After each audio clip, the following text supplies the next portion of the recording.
వర్షం కురిసిన తర్వాత స్కూల్ మైదానం మొత్తం తడిసి ముద్దయి ఉంది.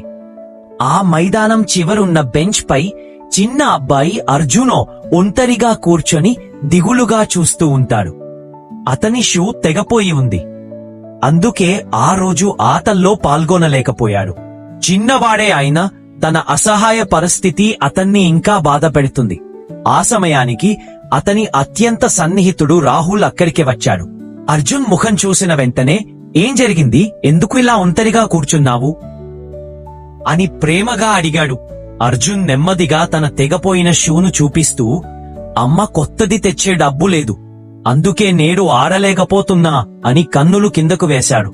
అంతే, రాహుల్ ఒక్క క్షణం కూడా ఆలోచించకుండా తన బ్యాగ్ తెరిచి అందులో ఉన్న తన అదనపు షూ లేస్ ని తీసి అర్జున్ కి ఇచ్చాడు. దీంతో కట్టేసుకో, బాగానే పనిచేస్తుంది, నువ్వు ఆడకుండా ఉంటే నాకు కూడా ఆటే అర్థం అని అతను అందంగా నవ్వాడు. అర్జున్ కళ్ళలా మెరిసి